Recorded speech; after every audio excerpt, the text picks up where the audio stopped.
What's up, everybody? Welcome to Building Our Power. This is Gabby. And Katie. And we're back with another episode. Thanks, guys. We went on a little hiatus for a week because we were a little worn out. We have been going around the neighborhoods in Memphis, posting propaganda around there with QRC codes. You can check on our social medias to see some of the stuff that we got. And doing mutual aid, of course. If you would like to donate to... help us, get some ink and paper and keep that going, and also provide groceries for our community fridge, you can donate. Link will be in the bio. So today we're going to talk about two things.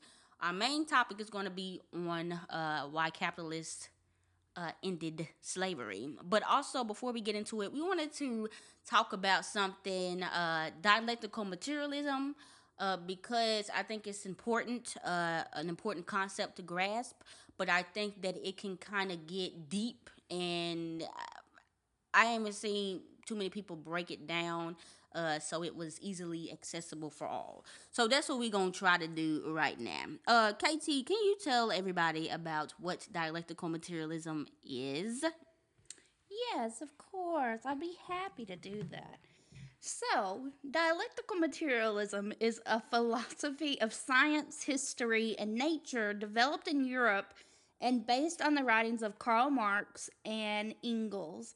Marxist dialectics, as a materialist philosophy, emphasizes the importance of real-world conditions and the presence of contradictions within things in relation to, but not limited to, class, labor, and socio-economic interactions. It means that we must take somewhat into consideration people's material conditions when we're doing some sort of analysis with them. So, for instance, if we had, Twitter drama, pretty much, that's not dialectical materialism. That isn't taking into consideration everyone's current conditions that they're in.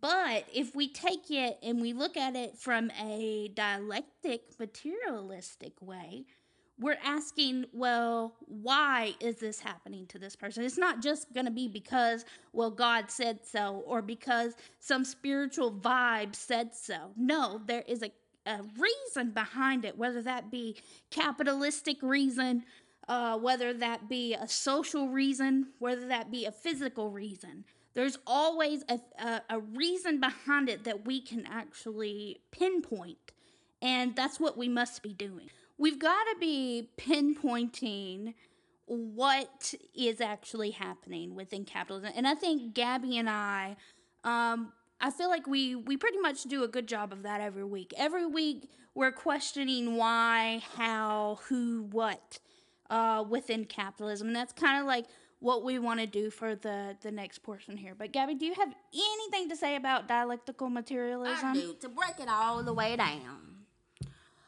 dialectical materialism is knowing that all things are related and connected, and nothing is just out of thin air. So you got stuff that like the development of the quote-unquote Western world, and the poor in the global South.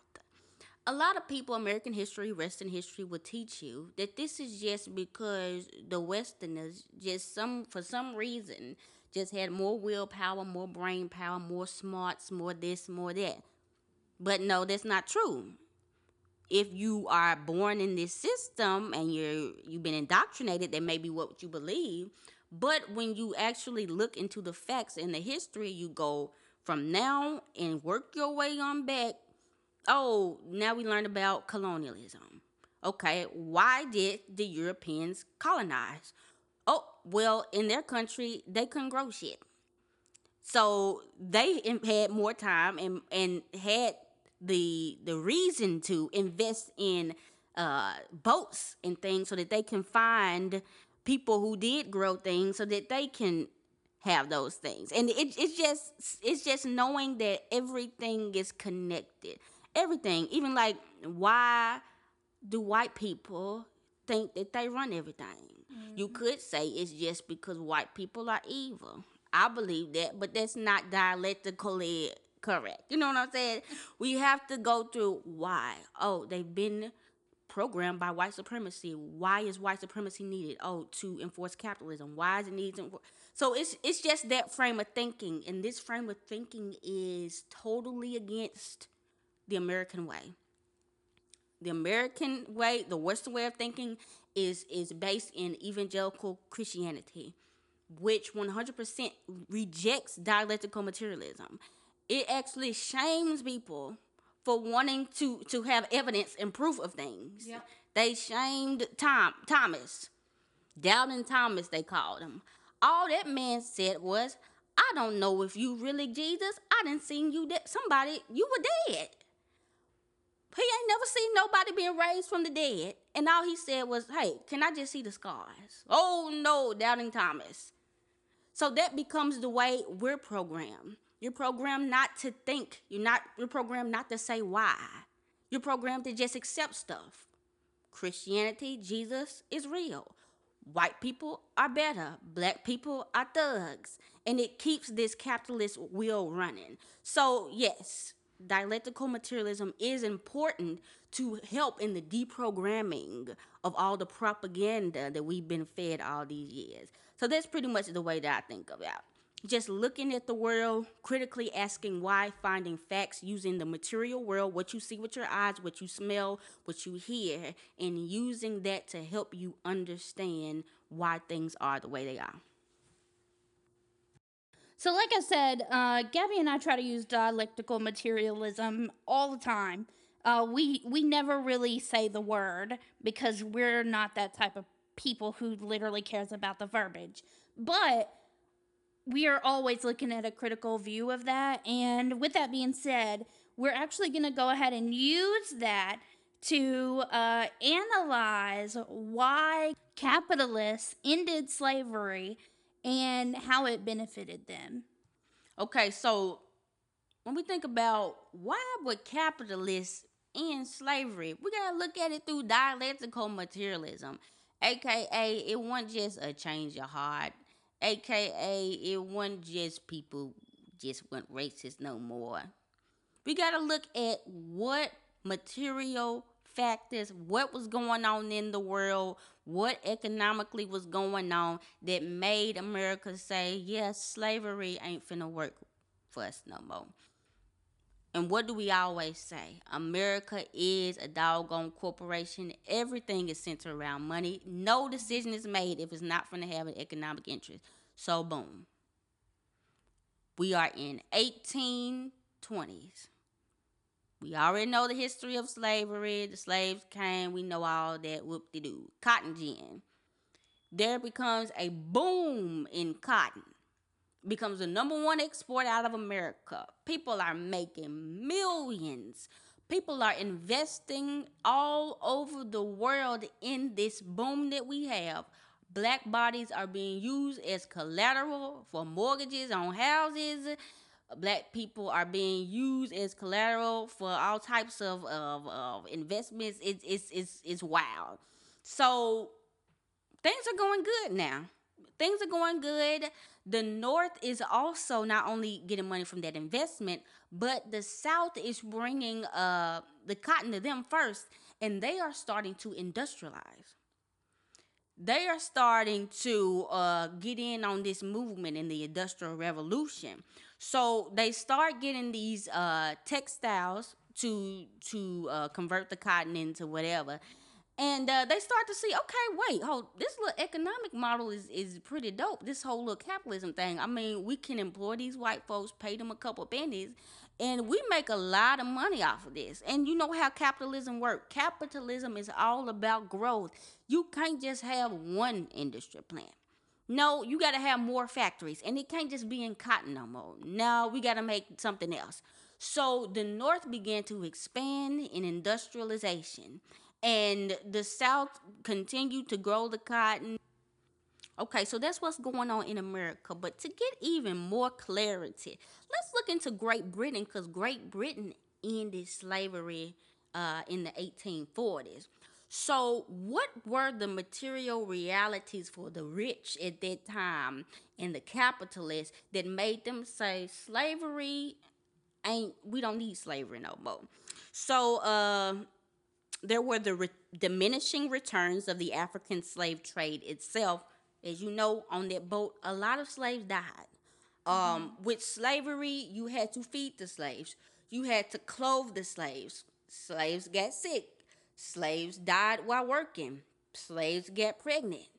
Uh, so these were all liabilities that you had to soak in hope that the export was great enough to combat that. In the South, it worked because they were growing a humongous export. In Britain, the West Indian Sugar Company got bankrupt through the Haitian Revolution. They was getting in competition with Spain. Like it was, they had a lot going on, and slavery was, it was too much. It was easier to just invest in America. What they got going on, they got a good little system. We just gonna put our money in there.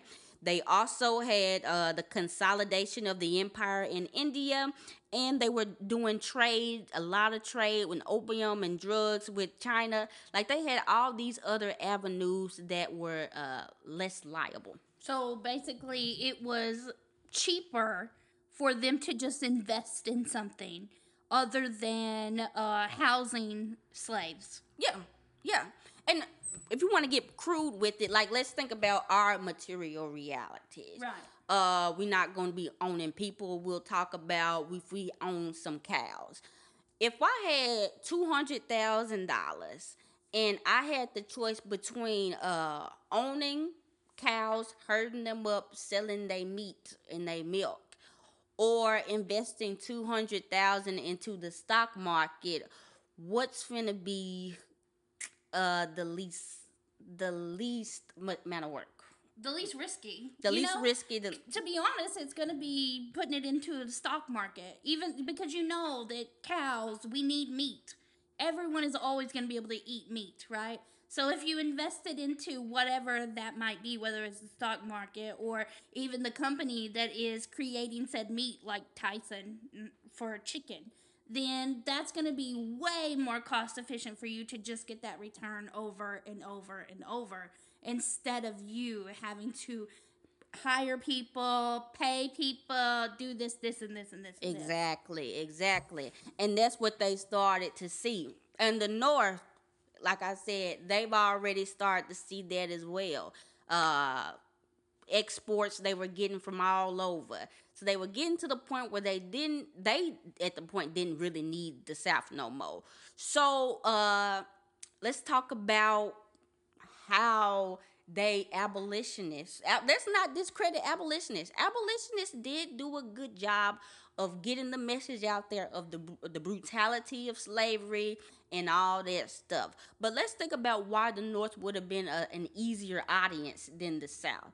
Okay, in the North, there were still slaves, but those slaves were relegated to domestic work. They were in the houses of the upper rich. So majority of white people didn't really even see slaves like that, because there weren't any major plantations over there. There was obviously racism, obviously anti-blackness. It made America go round. But as far as just a constant antagonism that needed to happen,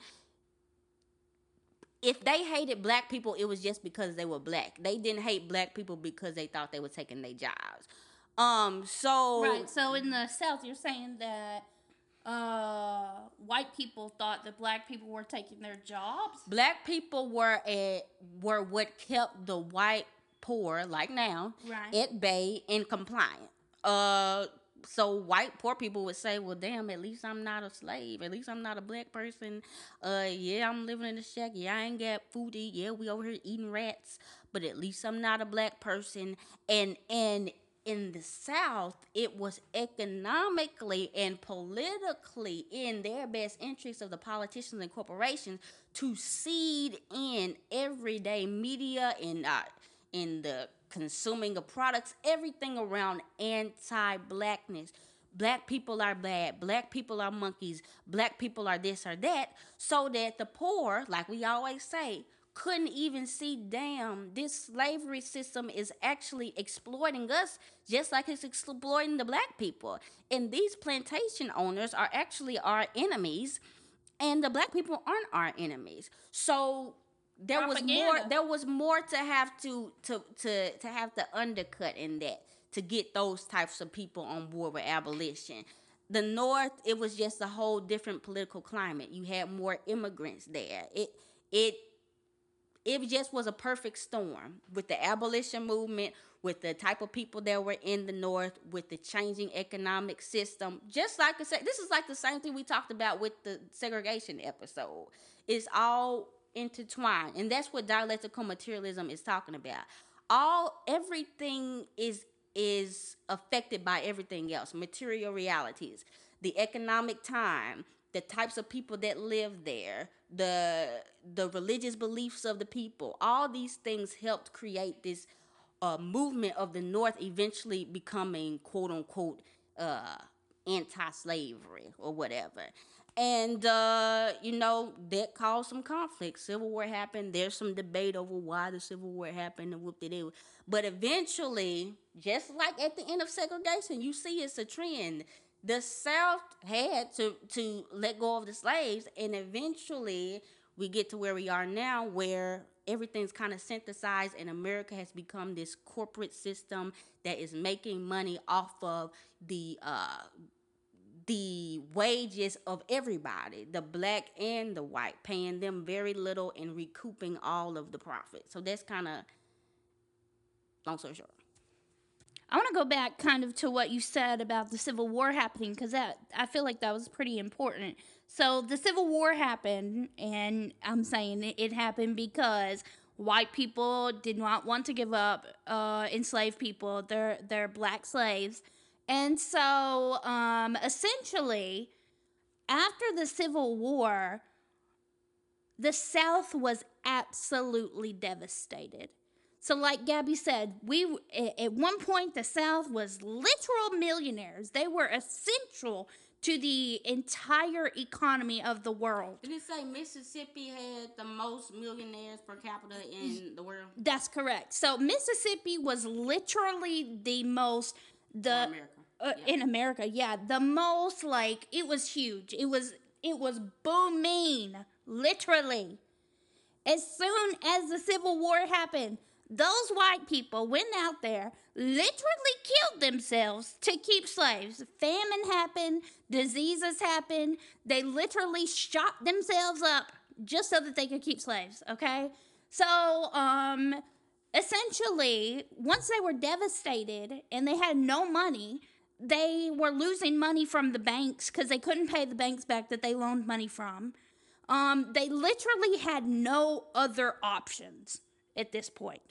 Just like during segregation, the South, no other option but to give up and do that. So it's like, yeah. And then think about, again, it's just a trend. Think about where we started at the end of where we started at our segregation episode.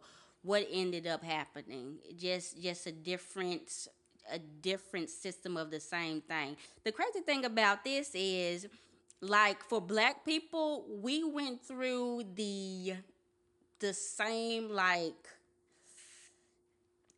not economic system, but the same mode of production thing like they did in Britain. Like, we came in as slaves, and then we went from that to serfdom, pretty much. Mm-hmm. And then from serfdom to, quote unquote, we became proletarianized, whatever they called it in that book, the proletarization of black people eventually. But yeah, they found a way to make money, but it wasn't enough until, again, the 1960s, when they took on industrialization. The thing about it is, the South has always been one step behind. Yes, because they refuse to give up whatever it is that's pushing them, and usually it's just being racist at the end of the day.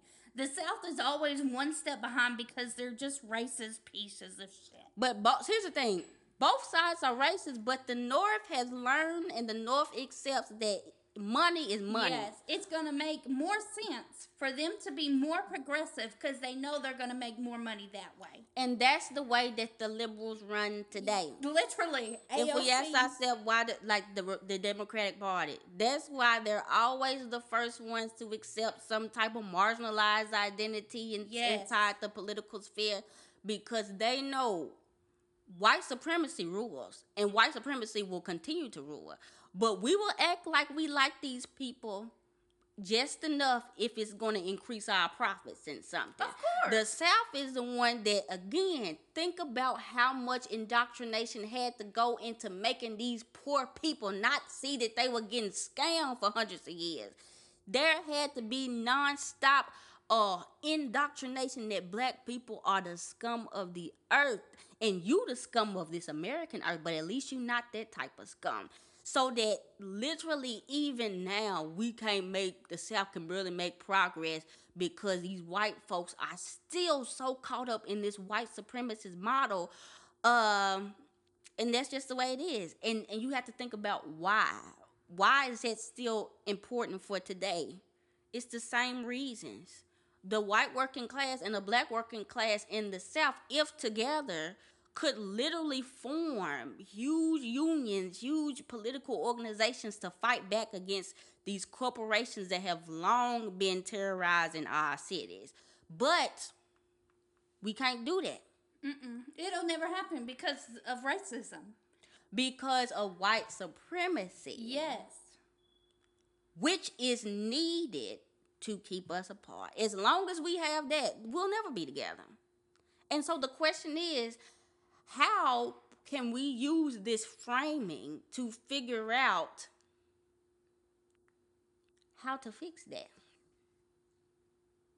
Personally, I feel like, and we talked about this previously, I feel like white people, there's got to be a starting point where white people are like, oh, actually, wait a freaking second. I've benefited from slavery since the beginning of this country. Oh, wait a second. I do have certain things that I'm benefiting from that black people aren't benefiting from. Oh, maybe we should start giving reparations because we actually did fuck some people over. But that will literally never happen. Until what? What is the material thing that must change for white people to see that? It's got to be some type of economic disaster. It's got to be to the point where white people have to depend upon black people for their livelihood. Yes, I was going to say. That's what I'm saying. What I was about to say is it can't be like just some kind of economic disaster because white people are poor now and they're still just as racist. No. It has to be something where white people absolutely depend on black people. It's got to be like a zombie apocalypse. Something. It's got to be like where black people are like immune to the infections of the zombies. Like now we getting funny into it. But literally that's how drastic it would have to be. I think you were talking about like white supremacy you were tying it into like an abusive family member. Like, if I had an abusive family member and I knew they was abusive, the only way, me just going over there and being with them and just mingling with them is not finna make them not abusive. Right. Something has to change around them that makes them say, whoa, I need to stop this.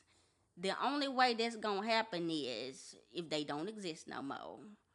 Or something just extraordinary, just something life-altering that makes them change.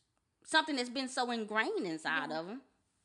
Yeah, so I was actually talking about like liberals, like AOC. Like, what's the purpose of her going into the system and trying to make a difference, a material difference? And I was saying it just literally makes no sense. Why you would go into an abusive situation, capitalism in our case, and just constantly take that beating just for the hell of it, essentially. Just so that you could change material conditions. That's not, you taking abusive. You can't change material. You're not going what to. What you're doing is, see, this is what they do. And this is why it's good to have this type of frame of thinking. They would say that they can change it from the inside. You can. Well, tell me how exactly you're going to change this. Like we got to get to that point. Like we are so caught up in, and we've been taught, it's indoctrinated. That's the only reason. In dogma, in slogans, in just terminology and stuff like that we don't even sit there and say how is this going to, give me the step by step. Give me the way you finna make a system that's for 400 years been based on the exploitation of black people, on poor people. Literally don't give a fuck. Literally all they care about is money.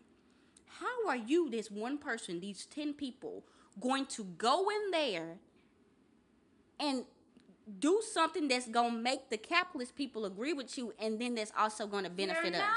You're not. You literally never will. There's anything that benefits us, the capitalists going to hate. Yep. So guess what? You're not going to vote it in. So it's not going to be voted in. Your electoralism isn't going to happen. It's not going to help people. So that's not. Yeah, that's what I was saying. Like that's a pipe dream. That's not anything that's going to happen. But that's why they don't want us to think like this. When you think like this, you can't just be caught up in we gotta vote. We gotta vote because of the ancestors. They died. We gotta vote. But you gotta stop and say, okay, what has changed? What is going on now? How in the world is one little socialist lady going to uphold this system that is not only backed by American military, but literally every superpower in the world trades with and everything? How are you, by your little one vote, finna change that system? Yeah, this kind of took us into the conversation when we were talking about like these little slogans, like you said. Like they have these slogans that you hear, like what's one? Black Lives Matter. Black Lives Matter. All cops are bad. Like that. Like that's not helpful. You're not providing any type of context to it. It doesn't say, okay, well, all cops are bad. Like literally, all cops are bad. That includes these police officers that are literally just existing in your house. Your dad is bad. It doesn't include that. We can't use slogans to get a revolution. We can't use slogans to change material conditions. And but the big thing with slogans is it is in trying to idealize a structure. And I understand that it's easy and it helps bring awareness or whatever. But how many people have from a Black Lives Matter poster researched the history of black exploitation and abuse in America? How many people from looking at an ACAB poster have researched where the doggone cops came from? Like, what's the point even? It's just the way that we are. It's just we like slogans and we like this. Just it's gonna get co-opted by liberals. That's my thing. At the end of the day, it literally doesn't matter what you come up with. It's gonna get co-opted. It's gonna get co-opted if it ain't the real deal. Correct. If it's something that's like flowery language. Now I said if we had something like all black or black lives are still being exploited and abused in this American system, and America needs to be destroyed. Saying that's too many words for them. That's too many words, but that is a slogan that explains concretely what the problem is and what needs to be done. Bam. It ain't some ideological, ooh, and that's where we got to get away from. All cops are bad. Cops were created to enforce capitalism and are used as a tool of the capitalists and the state to keep us in line and not demanding equality. Let's put that on the bumper sticker.